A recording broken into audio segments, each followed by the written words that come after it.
Assalamu alaikum wa rahmatullahi wa barakatuh. My dear students, I welcome you all again in the video lecture number 7.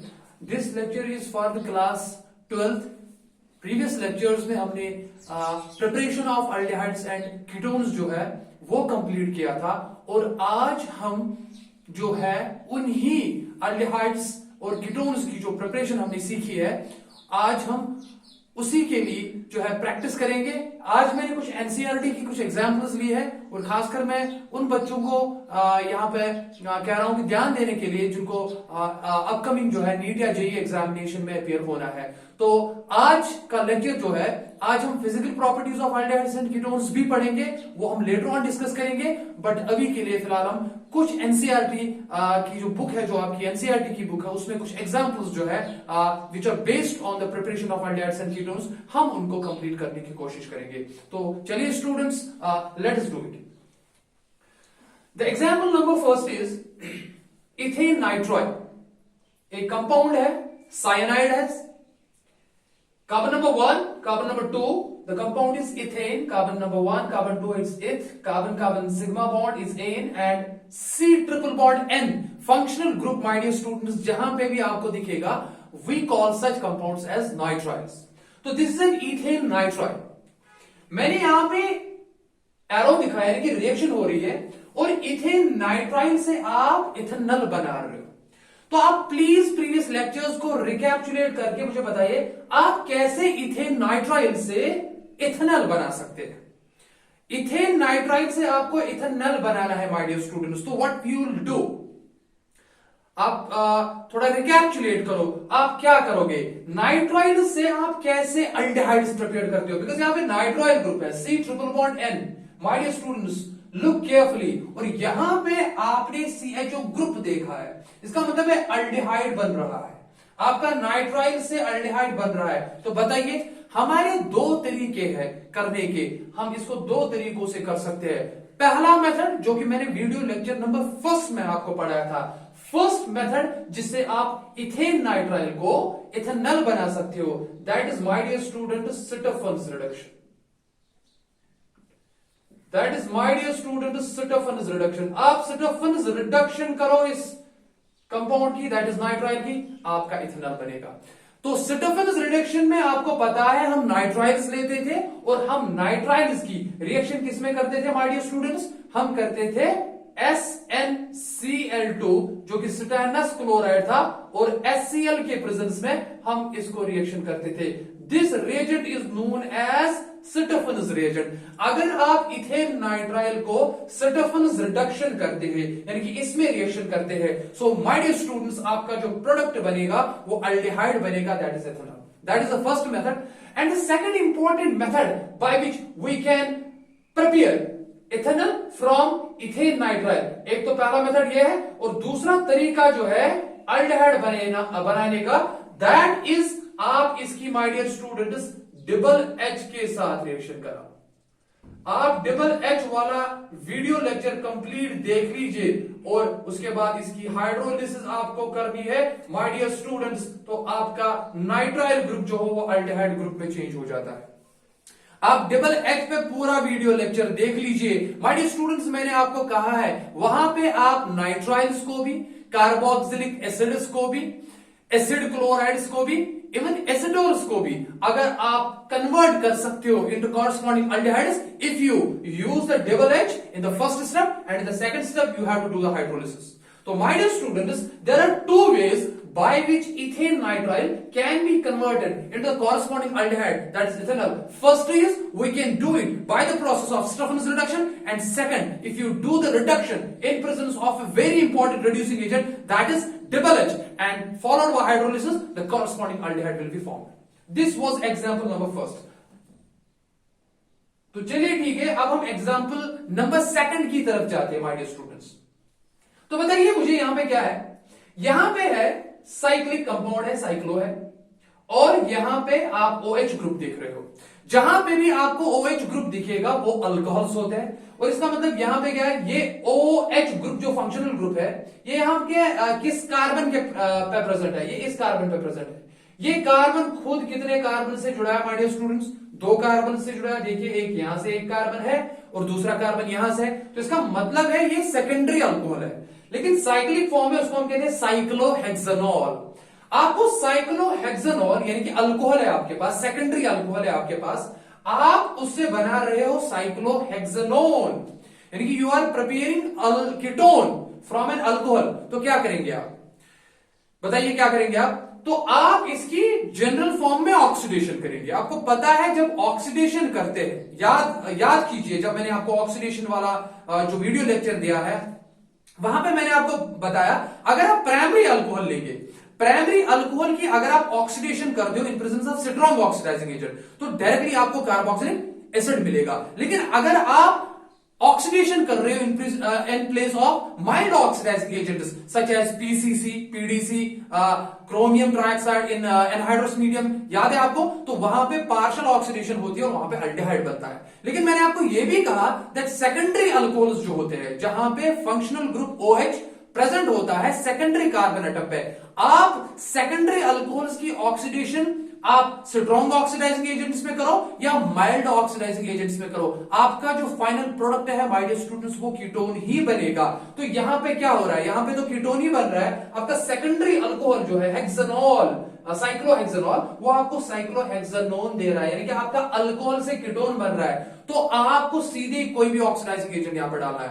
आप strong भी डाल सकते हो my dear students, आप mild oxidising agent भी डाल सकते हो। तो यहां पे रिएक्शन आप करोगे एसिडिफाइड पोटेशियम परमैंगनेट KMnO4 से भी कर सकते हो आप माय डियर स्टूडेंट्स, एसिडिफाइड, और आप ये कर सकते हो K2Cr2O7, आप इससे भी इन एसिडिक मीडियम इसको ऑक्सीडेशन कर सकते हो और आपका फाइनल प्रोडक्ट जो है माय डियर स्टूडेंट्स वो आपका साइक्लोहेक्सेनोन ही बनेगा। Please try to understand this. And in place of these oxidizing agents, you can also use mild oxidizing agents such as pyridinium chromate, that is PCC, or pyridinium dichromate, that we call as PDC. Now coming to the example number 3, please, मैं चाहता हूं आप तीसरी example जो है वो आप खुद से ट्राई करें। देखिए यहां पे क्या है, ब्यूटानॉल मैंने दिया, मैंने फिर से अल्कोहल दिया। देखिए carbon number 1, carbon number 2, carbon number 3, carbon number 4, तो 4 कार्बन है, हो गए ब्यूट। कार्बन कार्बन आपको सिग्मा बॉन्ड्स दिख रहे हैं, तो हो गए an, and functional group OH है, तो उसके लिए हम सफिक्स जो इस्तेमाल करते हैं that is all. So this is butanol, primary alcohol है बिकॉज फंक्शनल ग्रुप OH जो है प्रेजेंट है on the primary carbon atom, because this carbon atom is directly linked with only one carbon atom. So this is your primary alcohol. तो primary alcohol से क्या बन रहा है आपका, ब्यूटानल बन रहा है। ब्यूटानल का स्ट्रक्चर क्या है my dear students, CH3 CH2 CH2 CHO, यहां पे देख लो, ब्यूटानॉल से बन रहा है ब्यूटानल, यानी कि आपने प्राइमरी अल्कोहल से खाली अल्डिहाइड बनाया। बताओ मुझे क्या करोगे, ऑक्सीडेशन ही करोगे ना माय डियर स्टूडेंट्स, ऑक्सीडेशन ही करेंगे। सर अल्कोहल्स की जब हम ऑक्सीडेशन करते हैं पहले हमें अल्डिहाइड मिल सकता है, उसके बाद अगर आप फर्दर ऑक्सीडेशन करोगे तो हमें कार्बोक्सिलिक एसिड मिलता है। तो आपको यहां पे अल्कोहल से अल्डिहाइड बनाना है ब्यूटानल, यानी कि ये प्राइमरी अल्कोहल है, ब्यूटानॉल से आपका ब्यूटानल बन रहा है, और आपने रिडक्शन यहां या सॉरी ऑक्सीडेशन जो है आपने यहां पे स्टॉप किया है। तो बताइए मुझे, आप इसकी ऑक्सीडेशन, डेफिनेटली इसकी ऑक्सीडेशन आपको करवाएंगे, डेफिनेटली आपको इसकी ऑक्सीडेशन कराएंगे, लेकिन किसमें कराएंगे? सिंस आपका कार्बोक्सिलिक एसिड नहीं बन रहा है, आपका ब्यूटानोइक एसिड प्रोडक्ट नहीं है, आपका ब्यूटानल है, तो इसलिए आप माइल्ड ऑक्सीडाइजिंग एजेंट इस्तेमाल करोगे। तो कौन कौन सा कर सकते हो आप? तो पीसीसी कर सकते हो माय डियर स्टूडेंट्स, आप पीडीसी कर सकते हो, PDC pyridinium dichromate. My dear students आप क्रोमियम ट्राइऑक्साइड कर सकते हो, CrO3, जो कि एनहाइड्रस मीडियम में है, यानी कि इन प्रेजेंस ऑफ CH2Cl2। ये सारे लेक्चर्स मैंने ऑलरेडी अपलोड किए, मैंने डिटेल में इनके बारे में बात की है। तो आप ब्यूटानॉल की माइल्ड ऑक्सीडेशन करोगे और आपका कॉरस्पॉन्डिंग जो कंपाउंड बनेगा माय डियर स्टूडेंट्स वो ब्यूटानल बनेगा। लेकिन अगर आपका कंपाउंड ऐसा था, मान लो CH3 CH2, देखो मैं इसको यहां पे ब्रैकेट में ऐसे दूंगा, बाहर से 3, देखिए, या चलो मैं 1 2 3 4, चलो मैं यहां 2 लेता हूं और यहां पे मैं लेता हूं CH2OH। CH2OH देखिए ये फिर से ही है, कार्बन नंबर 1 2 3 और 4, ये फिर से ब्यूटानॉल ही है। लेकिन अगर मैं कहूंगा आपको ब्यूटानॉल से क्या करना है काम, आपको ब्यूटानॉल से ब्यूटानोइक एसिड बनाना है, CH3 CH2 ब्यूटानोइक एसिड बनाना है, तो यहां पे 3 डाल दो और यहां पे COOH लिखो। देखिए चेक कीजिए, आपने ब्यूटानॉल से जब ब्यूटानल बनाना था तो आपने माइल्ड ऑक्सीडेशन की in presence of pyridinium chlorochromate, pyridinium dichromate and anhydrous chromium trioxide. These are mild oxidizing agents. लेकिन यहां पे आप प्राइमरी अल्कोहल ब्यूटानॉल से आपको ब्यूटानोइक एसिड चाहिए, तो आपने यहां पे पार्शियल ऑक्सीडेशन की, बट आपको यहां पे कंप्लीट ऑक्सीडेशन करनी है। कंप्लीट ऑक्सीडेशन के लिए आपको स्ट्रॉन्ग ऑक्सीडाइजिंग एजेंट्स चाहिए, तो यहां पे माय डियर स्टूडेंट्स आपको कंप्लीट ऑक्सीडेशन करनी है, complete oxidation. You have to perform the complete oxidation here, and complete oxidation के लिए जो आप reagent इस्तेमाल करेंगे, my dear students, please and please look carefully here.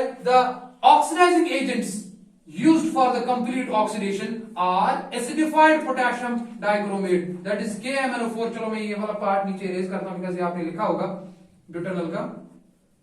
तो आपकी जो strong oxidising agents my dear students है जो आप इस्तेमाल करोगे कंप्लीट ऑक्सीडेशन के लिए, एक तो आप कर सकते हो KMnO4 that is acidic number 1, ये भी इस्तेमाल कर सकते हो आप H+।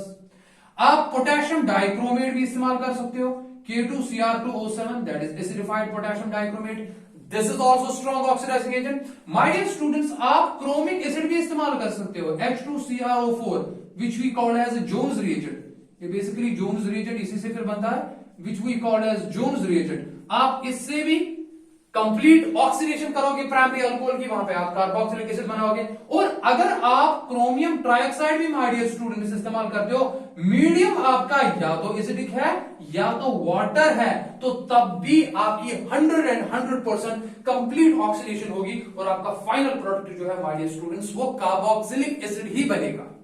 सबको समझ आ गया? चलिए अब हम चलते हैं एग्जाम्पल नंबर 4 की तरफ। तो एग्जाम्पल नंबर 4 में बताइए क्या होता है। चलिए ठीक है, चलिए मैं एग्जाम्पल नंबर 4 ऊपर लिखता हूं, यहां पे थोड़ी नीचे जगह कम है। चलिए ये मैं इरेज करता हूं, ये आपने लिखा होगा। चलिए ये भी मैं इरेज करता हूं।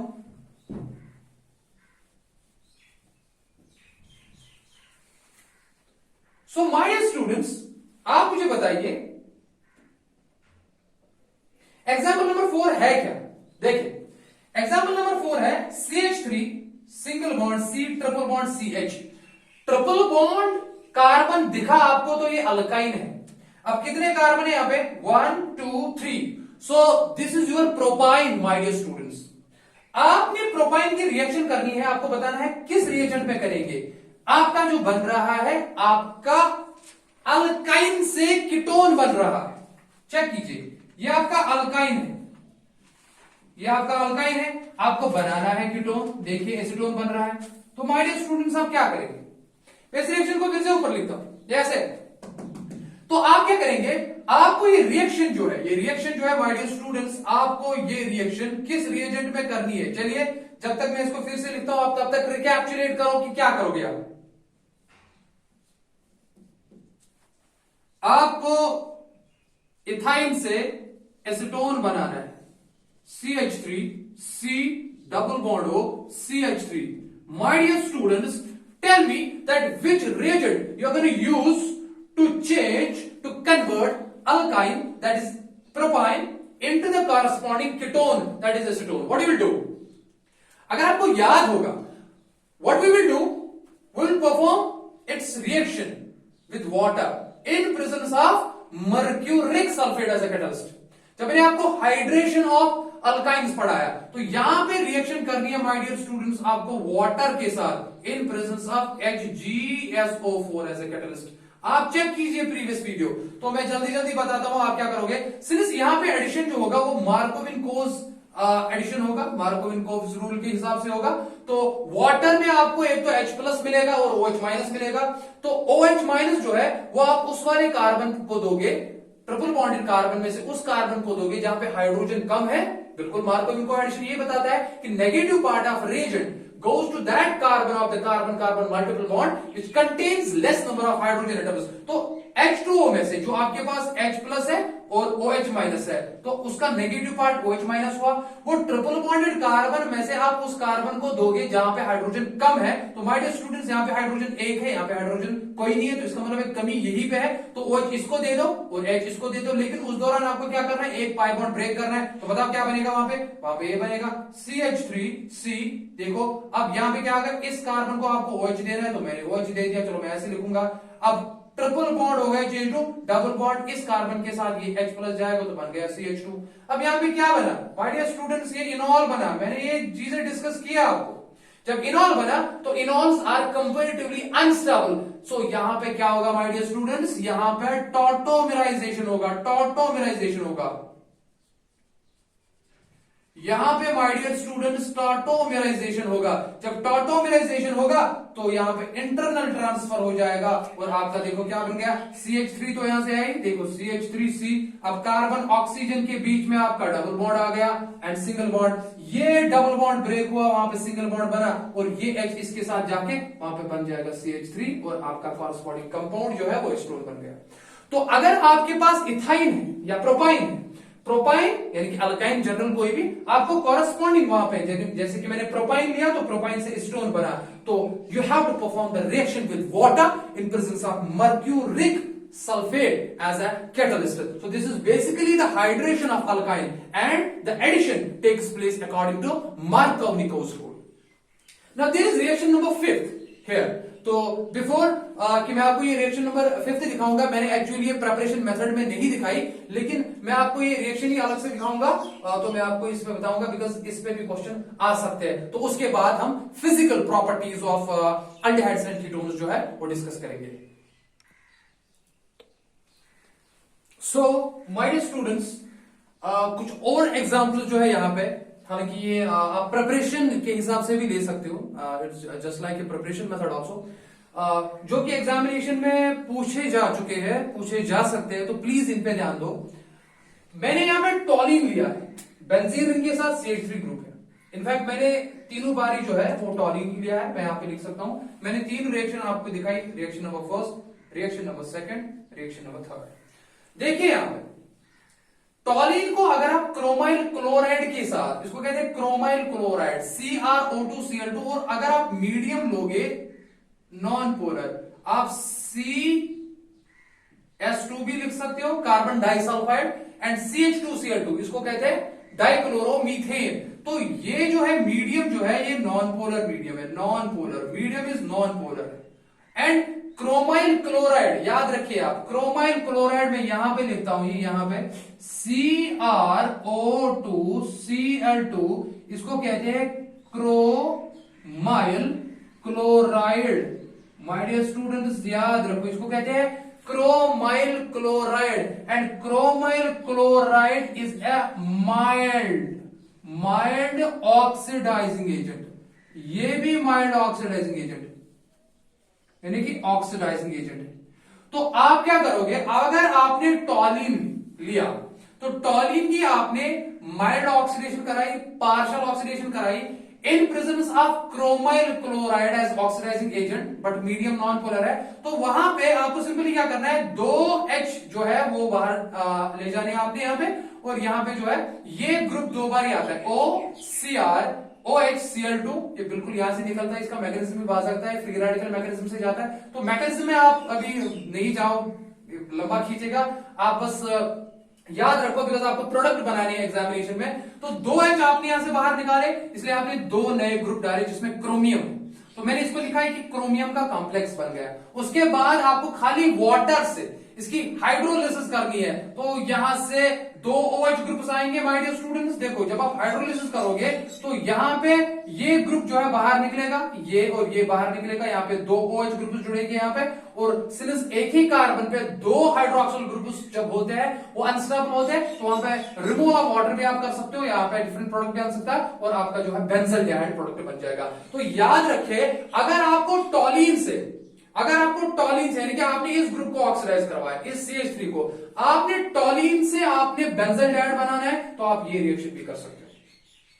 सेम रिएक्शन टॉलिन से आप बेंजल्डिहाइड फिर से बनाओगे। हम दूसरा मेथड जो है उसमें ये कर सकते हैं, हम chromium trioxide as a catalyst ले सकते हैं और मीडियम जो लेंगे वो एसिटिक एनहाइड्राइड लेंगे। दिस एसिटिक एनहाइड्राइड ऐसे होता है CH3 देखो CH3 C double bond O दो बार है और बीच में ऑक्सीजन है, so it is CH3 C double bond O, फिर बीच में ऑक्सीजन है, फिर C double bond O CH3। तो देखिए यहाँ पे CH3 C double bond O एक बार, CH3 C double bond O एक बार, तो वही मैंने लिखा CH3 C double bond O दो बार और ऑक्सीजन है, तो इसको एसिटिक एनहाइड्राइड कहते हैं। अगर आप टॉलिन की एसिटिक एनहाइड्राइड मीडियम में क्रोमियम ट्राइऑक्साइड के साथ भी रिएक्शन करते हो तो वहां पे क्रोमियम कॉम्प्लेक्स के बजाय आपका डाइएसिटेट कॉम्प्लेक्स बन रहा है। फिर से वही किया मैंने, दो हाइड्रोजन बाहर निकालने यहां से और आपको एसिटेट ग्रुप जो है वहां पे डालना है। OCO-CH3 ग्रुप यहां पे जाएगा दो बारी, उसके बाद हाइड्रोलिसिस करके आपको फिर से बेंजल्डिहाइड माय डियर स्टूडेंट्स मिलेगा।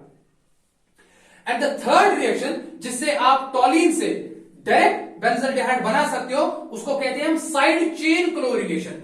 आपने क्लोरीन के साथ रिएक्ट की, जहां पे भी आपको H दिखा लाइट के प्रेजेंस में, तो आप याद रखना मैकेनिज्म 100% फ्री रेडिकल ही होगा। Mechanism will be free radical and यहां पे दो हाइड्रोजन बाहर करने हैं, वहां से दो क्लोरीन एटम जाएंगे, तो यहां से जब दो हाइड्रोजन बाहर जाएंगे दो क्लोरीन अंदर आएंगे, तो इसका मतलब आप ट्वाइस भी ले सकते हो, बिकॉज दो हाइड्रोजन जब बाहर निकलेगा वो दो क्लोरीन यहां से लेंगे तो ट्वाइस HCl बाहर जाएगा और दो क्लोरीन जुड़ेंगे इसके साथ, तो वो मैंने एक क्लोरीन यहां पे दिखाया, दूसरा यहां पे दिखाया, इसको कहते हैं बेंजल डाइक्लोराइड। तो यहाँ पे दो क्लोरीन होने की वजह से इस ग्रुप को कहते हैं, इस कंपाउंड को कहते हैं बेंजल डाइक्लोराइड। उसके बाद फिर से उसकी हाइड्रोलिसिस करोगे, दो OH ग्रुप्स आएंगे, न्यूक्लियोफिलिक सब्स्टिट्यूशन टाइप होगा यहाँ पे, फिर दो OH ग्रुप्स एक कार्बन पे नहीं रहते, वहां से वाटर एलिमिनेट होकर आपका बेंजल्डिहाइड बनेगा। तो ये कुछ और एग्जांपल्स थी जो कि आप प्रिपरेशन मेथड के हिसाब से भी ले सकते हो for the preparation of aromatic aldehyde such as benzaldehyde, और ये आप नीट के पर्सपेक्टिव से भी ले सकते हो कि अगर आपको टॉलिन दिया है माय डियर स्टूडेंट्स और आपको ये रिएजेंट दिया गया है, ये दिया है, आपको ये दिया है या आपको ये दिया है, आप डायरेक्टली वहां पर टॉलिन से my dear students benzaldehyde prepare करोगे। माय डियर स्टूडेंट्स आप वहां से बेंजल्डिहाइड प्रिपेयर करोगे। तो ये कुछ एग्जांपल्स थी जो हमने एनसीईआरटी बुक से लेके आपको पूरे जो प्रिपरेशन मेथड है उसका हमने आपको रिवाइज करवाया। very important so far as the NEET examination and JEE examination is concerned। तो I hope आपको ये सारी चीजें अच्छे से समझ आ गई और आप इस चीज की प्रैक्टिस करोगे घर पे। नाउ जो आज का हमारा टॉपिक है, जिसको हम बेसिकली आज का टॉपिक वही है, जो नया टॉपिक है, that is physical properties of aldehydes and ketones. चलो उसको हम डिस्कस करने की कोशिश करेंगे। बहुत ही छोटा टॉपिक है तो हम इसको कंप्लीट करने की कोशिश करेंगे। तो चलिए अभी हम डिस्कस करेंगे physical properties of aldehydes and ketones.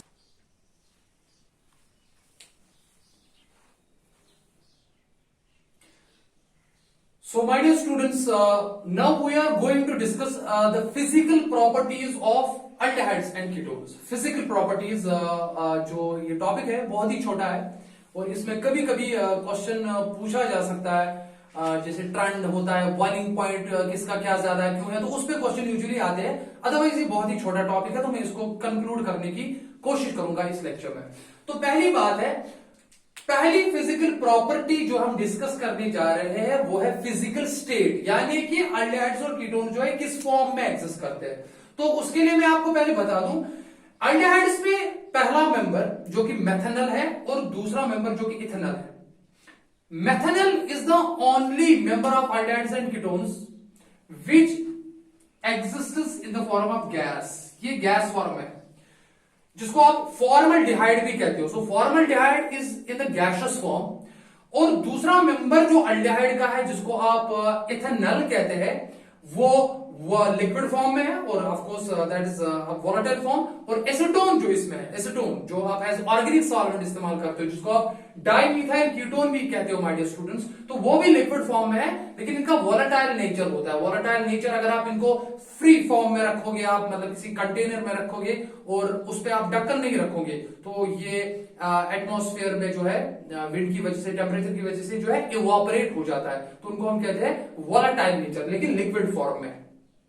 लेकिन जो इसके बाकी मेंबर्स है, हायर मेंबर्स, मतलब इथेनॉल के बाद है प्रोपेनॉल, ब्यूटेनॉल, पेंटेनॉल, ऐसे ऐसे, और एसीटोन की मेंबर्स जब आप एक एक अलग अलग ग्रुप ऐड करते जाएंगे तो जितना आप डाउन द सीरीज जाओगे वहां पे साइज जो है my dear students homologous series में वो इंक्रीज होता है। मेंबर्स का साइज इंक्रीज होने से उनका मास इंक्रीज होता है और उसकी वजह से जो नेक्स्ट सक्सेसिव मेंबर्स होंगे या तो वो लिक्विड फॉर्म में होंगे जनरली, और जो हायर, बहुत ही जो हायर मेंबर्स होते हैं तो उनका मास ज्यादा होने की वजह से उनमें अट्रैक्शन बढ़ता है, वॉन डर वाल्स फोर्सेस ऑफ अट्रैक्शन, तो वो जो है सॉलिड्स की फॉर्म में जो है वो प्रेजेंट होते हैं। तो वही मैंने लिखा that only methanol is in the gaseous form whereas ethanol, acetone are volatile liquids and rest higher members are either liquids or solids, that is due to the increase in the molecular size or mass in the higher members. So this was first, that is about the physical state of aldehydes and ketones. Now the second is odor. Odor का मतलब है smell.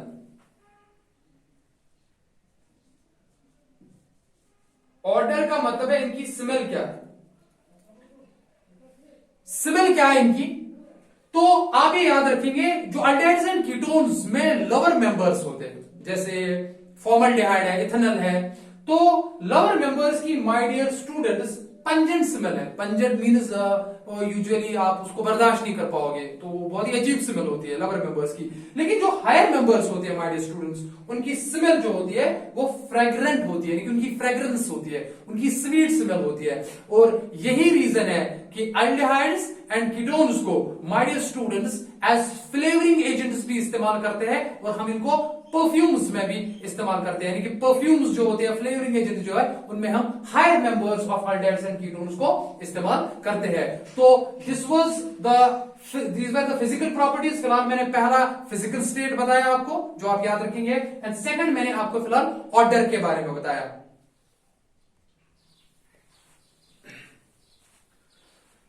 So my dear students, this is physical property number third, that is solubility of aldehydes and ketones. तो याद रखिए my dear students, जो lower members होते हैं अल्डेहाइड्स and ketones के, जैसे लोअर मेंबर जो अल्डेहाइड्स में है फॉर्मल्डिहाइड जो है, जैसे एसिटल्डिहाइड है जिसको आप इथेनॉल कहते हो, या कीटोन्स में जो एसीटोन है जिसको आप प्रोपेनटोन भी कहते हो, तो वो जो है वो वाटर में, वाटर पोलर है, तो वो उसमें सॉल्युबल है, मिसिबल है। व्हाई? बिकॉज वो वाटर के साथ हाइड्रोजन बॉन्डिंग बनाते हैं। याद रखिए आप, कोई भी ऐसा सब्सटेंस जिसकी टेंडेंसी वाटर के साथ हाइड्रोजन बॉन्ड बनाने की हो, माय डियर स्टूडेंट्स, वो सब्सटेंसेस, वो कंपाउंड्स सॉल्युबल वाटर में होते हैं। So lower members of aldehydes and ketones such as formaldehyde, such as acetaldehyde, such as acetone, they have tendency to form this hydrogen bonds with water. और अगर आप acetone को लोगे, acetone थोड़ा कम बनाता है, लेकिन एथेनॉल एंड मेथेनॉल जो है, फॉर्मल्डिहाइड एंड जो एसिटल्डिहाइड है, they have strong tendency to form hydrogen bonds with water and that's why they are soluble in water. तो देखिए यहां पे मैंने क्या लिखा, lower members are soluble in water due to the hydrogen bonding.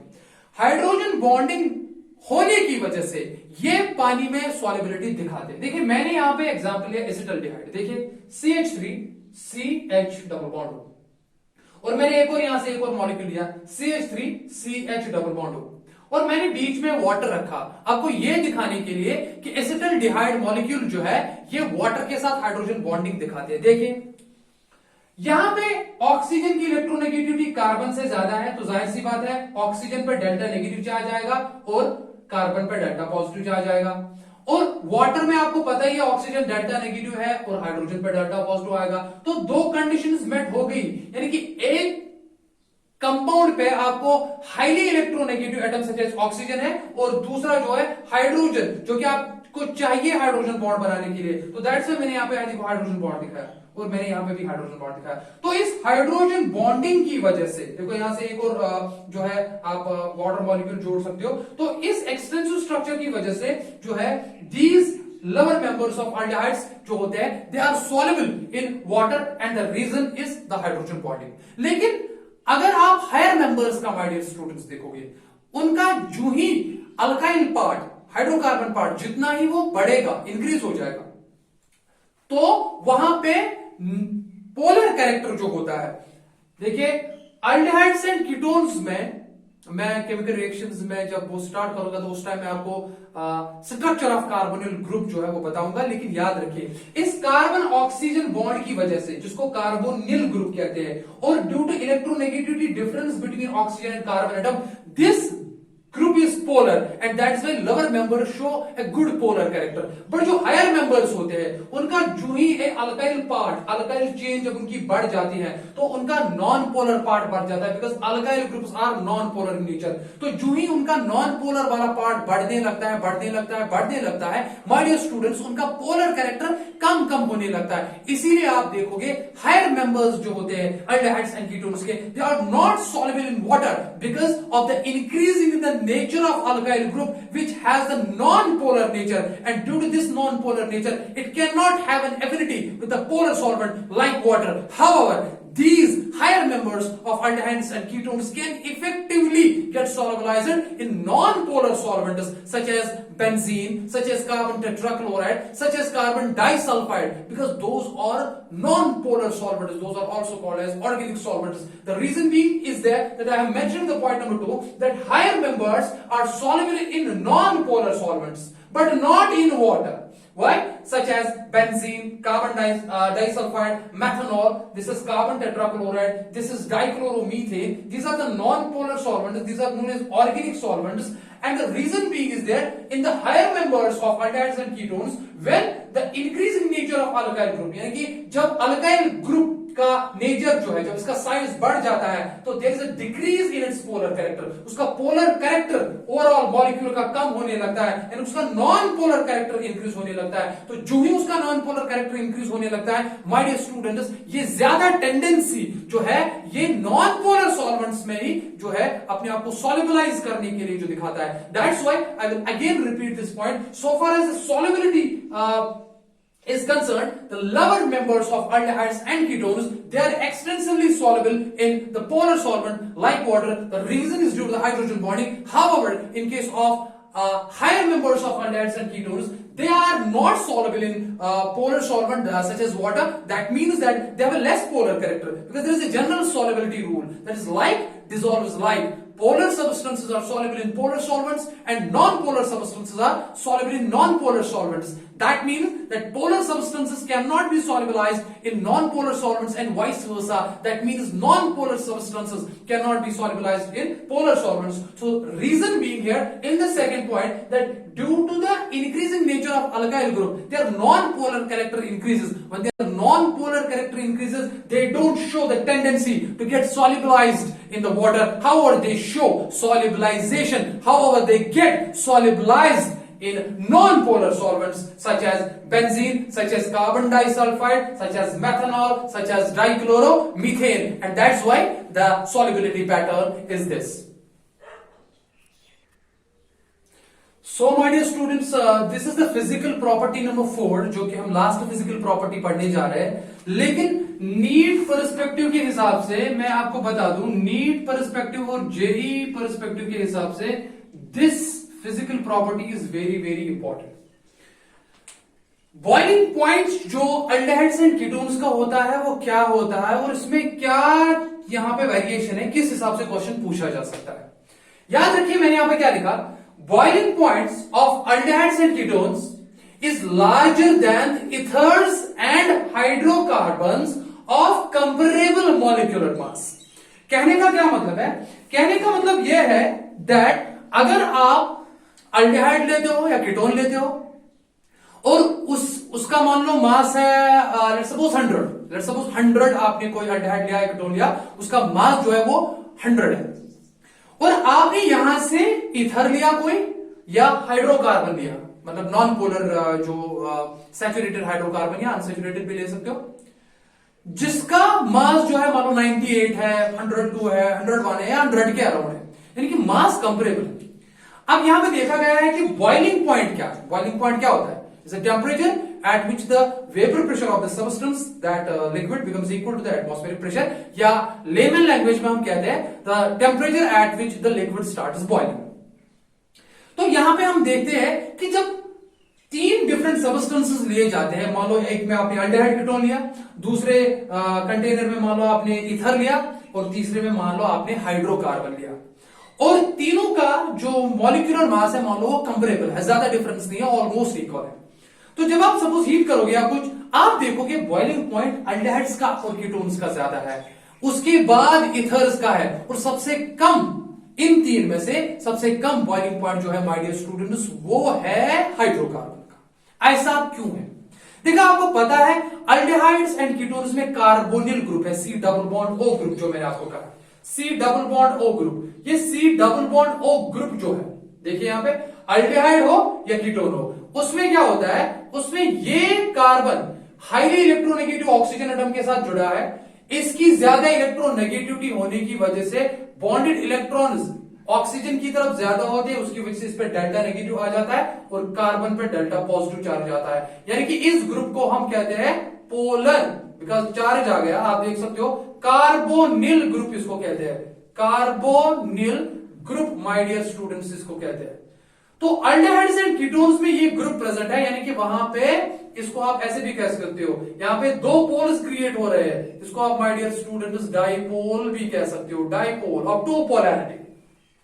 Since ये aldehydes and ketones में ये ग्रुप प्रेजेंट है, इसका मतलब है वहां पर डाइपोल है. तो दैट मीन्स एक मॉलिक्यूल का, डाइपोल का एक एंड पॉजिटिव या नेगेटिव दूसरे मॉलिक्यूल के डाइपोल के अपोजिट एंड के साथ इंटरेक्शन दिखाता है due to opposite charges, and we call that as dipole dipole interaction. तो देखिए, मैंने यहां पे एसिटाल्डिहाइड के दो मॉलिक्यूल्स लिए, मैंने एक मॉलिक्यूल में आपको इस साइड ऑक्सीजन दिखाई जिसपे नेगेटिव चार्ज है, और दूसरे साइड मैंने यहां पे हल्के ऑक्सीजन भी है, वहां पे कार्बन पे जो डेल्टा पॉजिटिव होगा. तो अब इस डेल्टा नेगेटिव और डेल्टा पॉजिटिव के दरमियान देखो, ये भी डाइपोल है माय डियर स्टूडेंट्स, ये भी यहां पे डाइपोल है.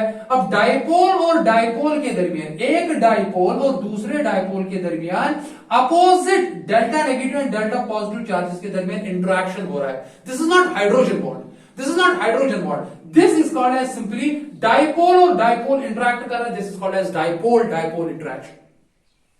मैंने आपको इससे पहले बताया था, जब मैंने एसिटाल्डिहाइड वाटर में दिखाया, वहां पे एसिटाल्डिहाइड वाटर के हाइड्रोजन से वहां पे इंटरेक्शन दिखा रहा था, that is called as hydrogen bond. हालांकि हाइड्रोजन बॉन्ड भी डाइपोल डाइपोल इंटरेक्शन है, but a special type. Here it is dipole dipole interaction, here it is not hydrogen bonding. Remember this point forever, my dear students. Aldehydes and ketones में जो है वहां पे आपस में polar carbonyl group की वजह से no hydrogen bonding is possible. No hydrogen bonding, no hydrogen bonding, no hydrogen bonding possible, no hydrogen bonding possible among its molecules, among its molecules, among its molecules. आपस में hydrogen bonding possible नहीं है, because वहां पे H पे delta positive नहीं है, लेकिन डाइपोल डाइपोल इंटरेक्शन है, और वो भी. और हाँ, अगर आपको ये पूछेगा क्या अल्डेहाइड्स एंड कीटोन्स हाइड्रोजन बॉन्डिंग दिखाते हैं, लवर मेंबर्स दिखाते हैं वाटर के साथ, बट आपस के मॉलिक्यूल्स के दरमियान हाइड्रोजन बॉन्डिंग नहीं है. डाइपोल डाइपोल इंटरेक्शन देखिए, तो आपको दिख रहा है डाइपोल डाइपोल इंटरेक्शन. अब आप यहां पे आ जाइए ईथर पे, देखिए ईथर में भी ईथर्स की फॉर्मूला होती है जनरल ROR, ठीक है ना. तो CH3OCH3 इसको कहते हैं डाई मिथाइल ईथर. अब यहां पे भी कार्बन डेल्टा पॉजिटिव होगा, ऑक्सीजन डेल्टा नेगेटिव होगा. सर यहां पे भी तो डेल्टा पॉजिटिव एंड का नेगेटिव एंड के साथ इंटरेक्शन है, क्या ये भी डाइपोल डाइपोल इंटरेक्शन है? बिल्कुल, ये भी डाइपोल डाइपोल इंटरेक्शन है. लेकिन एक बात याद रखिए, यहां पे जो ईथर के मॉलिक्यूल्स में जो डाइपोल डाइपोल इंटरेक्शन होगा वो कम होगा एज कंपेयर टू जो dipole dipole interaction aldehydes and ketones का होगा. क्यों? क्योंकि डाइपोल डाइपोल इंटरेक्शन की सेंट्रल जो होती है वो डिपेंड करता है माय डियर स्टूडेंट्स, एक तो ओरिएंटेशन ऑफ मॉलिक्यूल्स पे डिपेंड करेगा, और ये आपने 11th में पढ़ा होगा, और दूसरा ये डिपेंड करता है on this magnitude of delta positive and delta negative. तो यहां पे जो बात समझिए, यहां पे जो delta positive and delta negative आ जाता है किस पे, ऑक्सीजन और मिथाइल ग्रुप पे, वो कंपैरेटिवली कम होता है एज कंपेयर टू जो delta negative and delta positive aldehydes and ketones के केस में आता है, क्योंकि यहां पे दो बल्कि ग्रुप्स होते हैं, जिसकी वजह से यहाँ पे पोलैरिटी ज्यादा नहीं होती है as compare to aldehydes and ketones. तो अगर आपको ऑर्डर बताया जाएगा, इंटरेक्शन फोर्स ऑफ अट्रैक्शन कहां ज्यादा है, डायपोल डायपोल इंटरेक्शन कहां ज्यादा है, अल्डिहाइड्स कीटोन्स में या ईथर्स में, तो the answer is aldehydes and ketones. अब जहां पे इंटरेक्शन माय डियर स्टूडेंट्स ज्यादा होगी, अट्रैक्शन ज्यादा होगी, वहां पे आपको एनर्जी भी ज्यादा देनी पड़ेगी उस सब्सटेंस को बॉयल करने के लिए। इसीलिए boiling point aldehydes and ketones का ज्यादा होगा एज कंपेयर टू ईथर्स। चलो ये बात तो समझ आई। सर हाइड्रोकार्बन्स का क्या काम है? तो यहां पे मैंने देखो हाइड्रोकार्बन की एक एग्जांपल दे दी आपको, हाइड्रोकार्बन की क्या एग्जांपल मैंने दे दी? हाइड्रोकार्बन की मैंने एग्जांपल दी 1 2 3, जिसका प्रोपेन, मैंने एक और दिया यहाँ पे प्रोपेन। तो बताइए क्या प्रोपेन में कोई चार्ज चढ़ रहा है? डेल्टा पॉजिटिव डेल्टा नेगेटिव नहीं चढ़ रहा है, तो इसका मतलब है यहां लेकिन इंटरेक्शन होगा बीच में due to the electron clouds, and we call that interaction a very weak interaction, and that interaction is called as weak van der Waals force of attraction. तो सबसे ज्यादा अगर मैग्नीट्यूड ऑफ अट्रैक्टिव फोर्सेस बताए जाएंगे among the molecules, that is aldehydes and ketones में सबसे ज्यादा होगा, फॉलोड बाय ईथर्स, और सबसे ज्यादा कम जो होगा वो हाइड्रोकार्बन में होगा। तो इसका मतलब है boiling point of aldehydes and ketones is greater as compared to ethers, which in turn is greater as compared to hydrocarbons. But अगर अल्कोहल्स थे my dear students, अगर क्वेश्चन था अल्कोहल्स का बॉइलिंग पॉइंट क्या है as compare to aldehydes and ketones, तो my dear students alcohols का boiling point जो होता है वो कॉरस्पॉन्डिंग कंपेरेबल मॉलिक्यूलर मास वाले अल्डिहाइड्स एंड कीटोन्स से ज्यादा होता है। ये बात याद रखिए, because alcohols show hydrogen bonding. तो सबसे ज्यादा बॉइलिंग पॉइंट अगर होगा तो वो अल्कोहल्स का होगा, उसके बाद अल्डिहाइड्स का होगा, उसके बाद कीटोन्स का होगा। ऐसा क्यों सर? अल्डिहाइड्स का ही ज्यादा क्यों होगा? क्योंकि कीटोन्स का क्यों कम होगा? बिकॉज कीटोन में H के बजाय एक और CH3 ग्रुप आता है, तो उसमें भी इलेक्ट्रॉन क्लाउड जो है बल्कीनेस आ जाती है, तो उसमें भी पोलर कैरेक्टर थोड़ा कम हो जाएगा। तो सबसे ज्यादा अगर आप देखेंगे बॉइलिंग पॉइंट, तो वो पहले अल्कोहल्स में होगा, उसके बाद अल्डिहाइड्स में होगा, फिर कीटोन्स में होगा, उसके बाद ईथर्स में होगा, and the last is that the boiling point will be least in the hydrocarbon. तो मैं यहां पे एक पॉइंट लिखूंगा और उसके बाद we will stop it over here. तो मैं यहां पे लिखूंगा बॉइलिंग पॉइंट ऑर्डर जो होगा वो क्या होगा, तो आप प्लीज इसको नोट कीजिए, एंड उसके बाद ही we will stop this discussion हुआ है। तो मैं यहां पे लिखता हूं नोट में बॉइलिंग पॉइंट्स का जो ऑर्डर होगा इंक्रीजिंग ऑर्डर में लेता हूं यहां पे, वो क्या होगा माय डियर स्टूडेंट्स? अल्कोहल्स का बॉइलिंग पॉइंट ग्रेटर होगा, उसके बाद होगा माय डियर स्टूडेंट्स अल्डिहाइड्स, उसके बाद ग्रेटर होगा, ये ग्रेटर होगा देन कीटोन्स, इन दोनों को कार्बोनिल कंपाउंड्स कहते हैं, वो ग्रेटर होगा देन ईथर्स,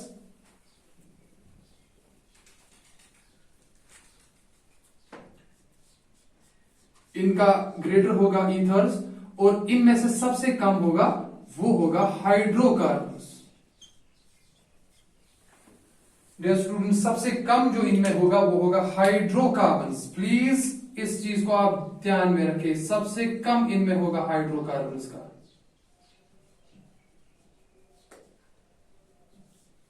तो सबसे ज्यादा किनका होगा? अल्कोहल्स का। तो रीजन क्या है? इसमें हाइड्रोजन बॉन्डिंग है।